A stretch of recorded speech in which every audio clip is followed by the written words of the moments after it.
Hello and welcome to So What You're Saying Is. I'm Peter Whittle.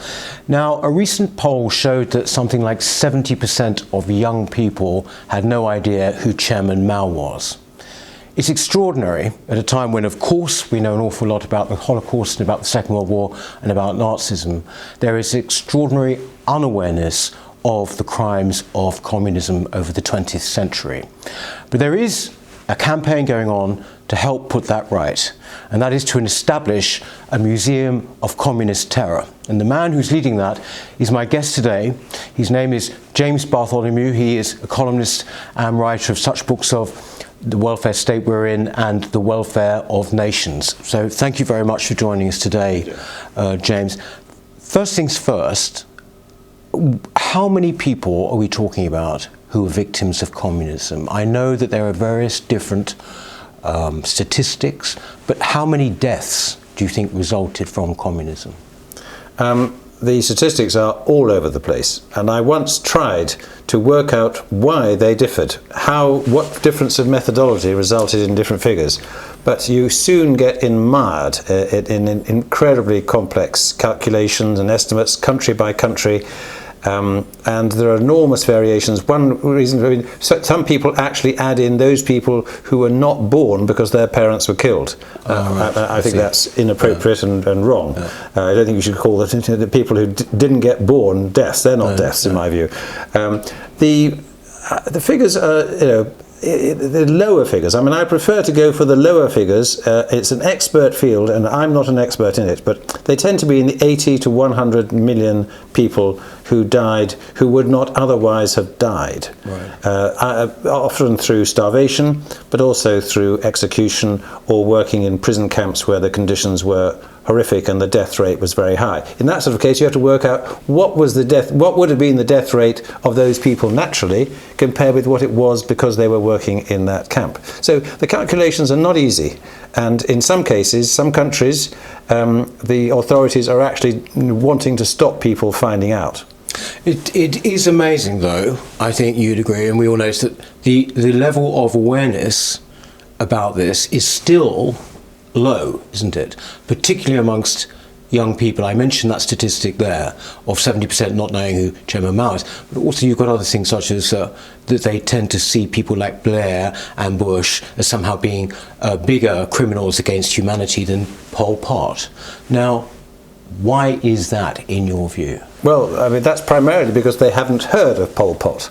Yeah. Nobody's told them about Pol Pot. Yeah. And nearly half of them haven't heard of Lenin.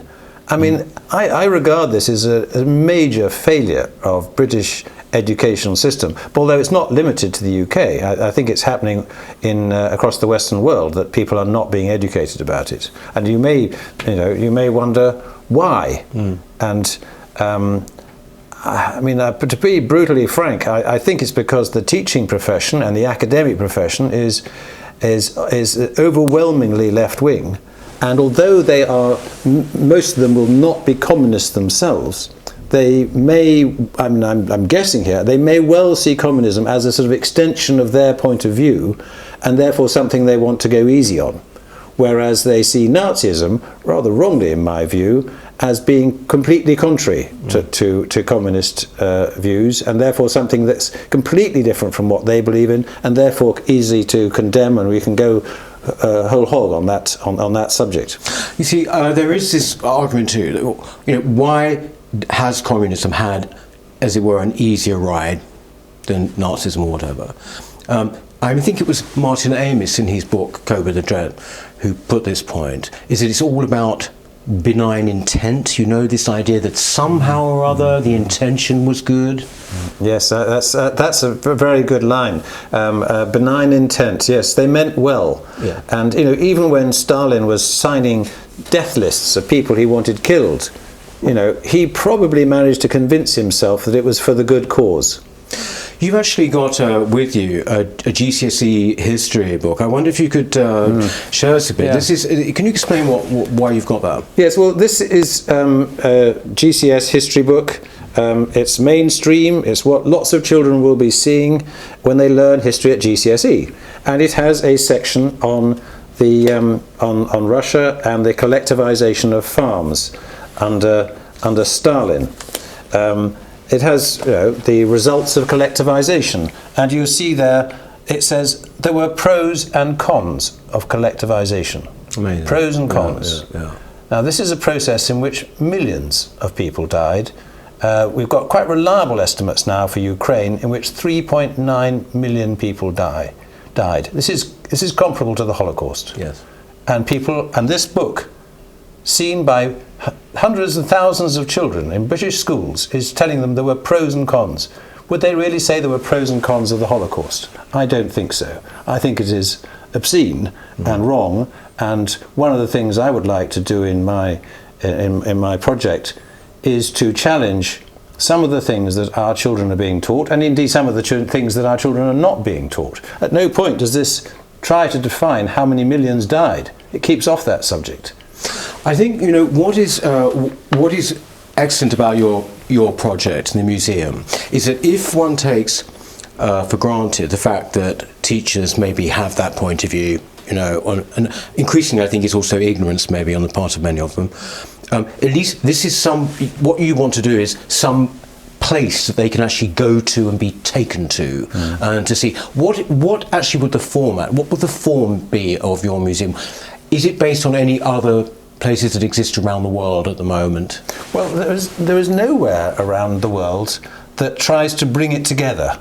There are museums in different places, like the one that I was influenced to start this because of was the House of Terror in Budapest, which is a superb, not a huge museum, but a superbly done museum, I think. And there are other ones. There's about 6 museums in Berlin that have different aspects of the Cold War and the communist regime there. The Stasi remand prison, I would certainly recommend, where you can actually go into cells that people were kept in by the Stasi, the secret police in East Germany. And I've recently been in Estonia and going to KGB cells there, and you can also go to a hotel and see the place where they monitored all the guests staying in that hotel. They bugged their rooms, and all the staff were working for the KGB, and so on and so forth. So you can get various insights. They tend to be one country, one place is studied, one aspect is studied. What I want to do is to bring this together and tell the story of all the major countries, at least, of Russia, of China, Hungary, Poland, Vietnam, Cambodia.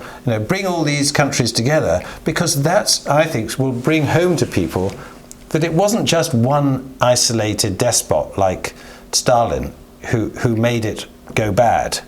It happened over and over again, and there's something. And I'd like in my dream of this, how this would be, the last room would be posing the question to the visitor, what was it about communism that over and over again has led to terror? And that the answer to that is not easy. And there are various distinguished people like Robert Conquest, who wrote books about the Soviet Union, who have come up with some answers to that question.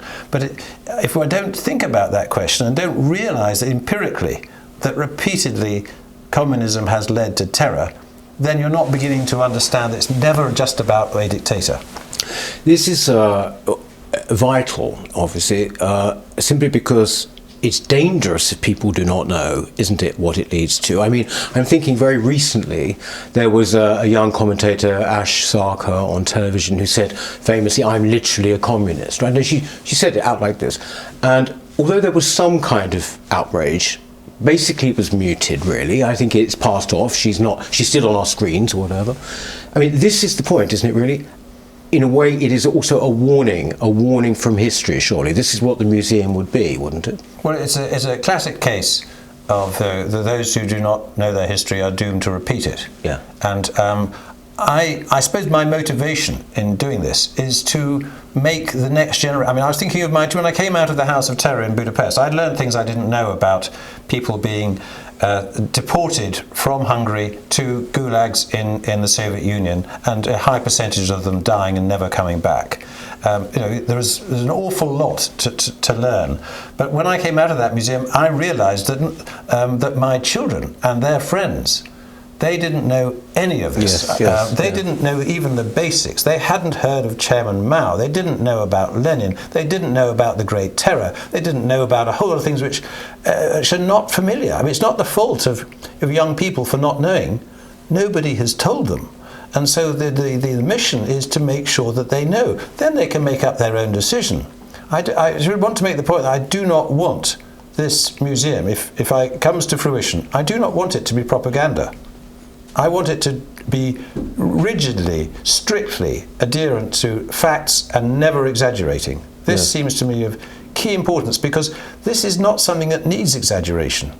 Presumably as well, it would, like any other museum, have a research function too. I mean, it would have an academic function, wouldn't it? Oh, that would be marvellous, yes. I mean, I've got to take it one step at a time, but yes, it would be good to have that. But also, in a way, the function that I'm doing at the moment, which I think is the top priority at the moment, is to record interviews with those people who were in communist regimes, who experienced it firsthand. And I've done about 15 interviews with them, and another 2 with people who are expert for one reason or another. And these documents will not be repeatable, because these people are going to die, as we all are. And so I think it's vitally important to record these interviews now, these testimonies, because I don't know about you, but at the House of Terror, the thing that really made it powerful for me was not the artifacts. It was the videos of individual, ordinary people, some standing in the garden saying, my name is so-and-so, I was arrested, I hadn't done anything wrong, I was sent to a gulag, I saw people being beaten up, some of my friends died, and then I eventually came back and I survived. And that's it. What other things have emerged from the interviews that you've done, James? What struck you about them? You mentioned something to me before we came on about people's sense of altruism. Yes, I mean, I did a whole series in Australia recently. I did 9 interviews in Australia, and what struck me, because for people, obviously, when they tell their story, they sometimes become upset and even tearful. And I noticed, when I thought about what had made them tearful, that it was never anything that happened to them. It was not something, I was beaten, or I was hurt, or I was frightened. No, that never made tears to their eyes. What would bring tears to their eyes would be if they recalled that someone had shown love for them. Yeah. So one woman, for example, was sent to a kind of re-education labor camp in China, and her father was also in a different part of the same prison labor camp. And the father went to the authorities and said, please let my young daughter, she was only in her 20s, please let her go, give her sentence to me. I will do the 10 years, let her free. She's just an innocent girl. I will have an extra 10 years of my sentence. And that, sort of memory of that, remembering how loved she evidently was by her father, that's the sort of thing that makes people upset. Also concern for other people's well-being. There was a guy I interviewed who was sent to a re-education camp in Vietnam. He was told it would be for 2 weeks, but it ended up being 6 years, and this was not an unusual experience. He was with a friend who was also being told it was for 2 weeks, and afterwards they would be integrated into Vietnamese society, and that would all be fine by the communist regime that had taken over South Vietnam. And this guy, when they were kept for more than 2 weeks, said, my children, I just left them temporarily with somebody. I thought I was only here for 2 weeks. And this guy was very upset. And the person I was interviewing became upset when he thought about his friend worrying about his children. And it's an interesting reflection on the human mind, that in extremis, what upsets us is not what happens to us. It's what other people, whether people love us and what's happening to other people. These sort of interviews and films would be have been captured and would be in the museum. Presumably, they would be there. And they're also being edited down into very short ones, which we show on Twitter and Facebook and on the website. And so these are 2 minutes and 20 seconds. Yes. So we've got one there on Holodomor, which is an event which most people in Britain have never heard of. The death of 3.9 million people have never heard of it. Do you think, and this is, you mentioned education, the lack of education, or should we say a kind of skewed education, but it seems to me it's something that goes through our general culture. I think it's been pointed out that when communism collapsed, when the Soviet Union collapsed, there was no, as it were, victory parade. There were no Nuremberg trials. There was nothing like this. So in a way, it's sort of like been allowed to sort of amble along. But it strikes me that, for example, quite rightly, you know, Hollywood produces an amazing number of films on Hitler and the Holocaust, and quite rightly too, and dramas and what have you. But Stalin, for example, and Lenin, and these people, and almost they're not part of for want of a better word, the popular culture, are they? Except for on T-shirts. Yeah. Yes. I mean, it is a minority. I agree. But I agree there's a disproportion. However, you know, I do think there are some which are good. Yeah. And I mean, I think probably the one that's outstanding that people who watched it at the time remember most is The Killing Fields, yes, which won Oscars about Cambodia, and it was a superbly made film that graphically brought home how the communist regime in Cambodia wanted to destroy anybody who had any education. I mean, literally, if you wore glasses, that meant you were probably going to be killed. Really? I mean, it's an extraordinary regime, and The Killing Fields captured that. There are other films. There's a TV series on Stalin, American TV series about Stalin, which is very, very good. A recent one? No, it's not a recent one. It's just that the trouble is, films is, films are a great medium of getting across what happened, but the trouble is, they don't last. Most young people today will never have seen The Killing Fields. Yes, yes. They won't even heard of it. Yeah. So it makes an impact for one generation, and then it goes away. The reason I want to make a physical museum is I want it to last for generations. I want it to become permanently part of the core knowledge of British people that this happened, that 80 to 100 million people died under communist rule. What stage are you at with the project at the moment then, James? What stage are you at? Have you got what the thing's going to look like? You're obviously fundraising. Can you tell us what stage you are? Well, I mean, it's at the moment it's very embryonic. It's small. It's more of an ideal than a fact. What we are doing, I mean, to tell you what we have done and are doing, we've created a website, which is not bad, and has the videos on it and has some other information on it. We've got our first event that's taking place next month. And what is that? A Vietnamese man called Jaden Lam Phan, who is coming to talk in London on March the 13th, and tickets are available through the website. He was a child when the communists took over South Vietnam. His father escaped, one of the boat people, who ended up in Hong Kong and then America. But because his father escaped, he was arrested by the authorities, put in a prison cell, aged 9, the size of a toilet, and beaten up and punished for not telling on his father, basically. And then he was extremely poor because the economy of South Vietnam went right down after the communists took over. And 1 million people tried to leave. 200,000 of them died. 800,000 of them made it. And eventually Jaden got out of Vietnam and in the end became a successful businessman in America. So basically you are getting funding, you're looking for funding. Yes, I mean, we're getting funding, thing. We're doing a Twitter account, and one of the films that we've done, the one has had 100,000 views on Twitter and Facebook.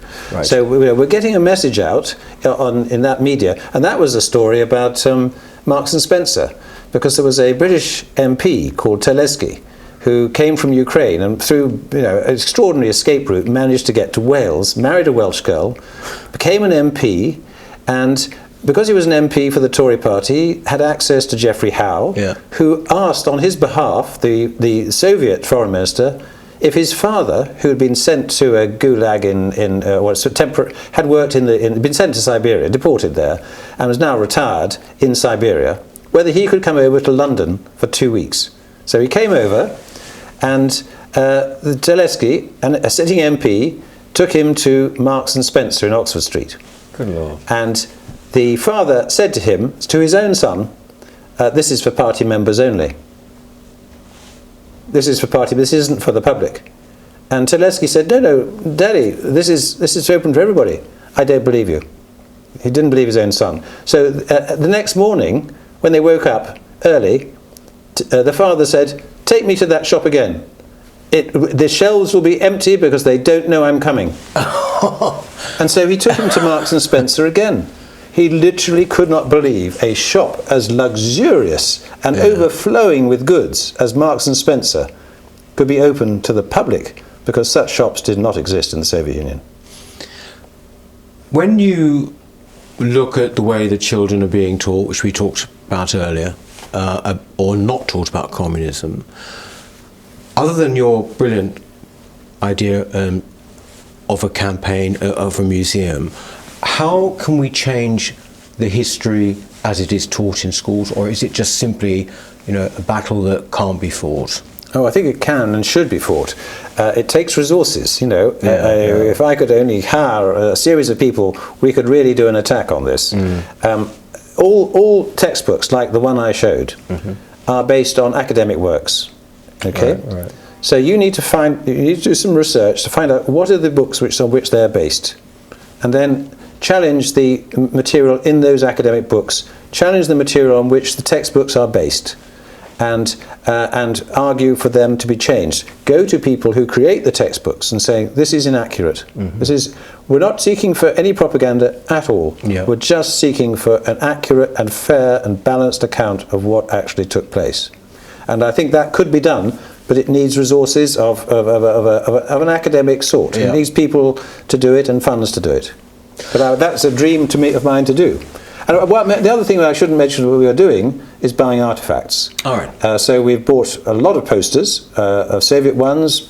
Often they're anti-Christian, anti-religious ones, some anti-Semitic.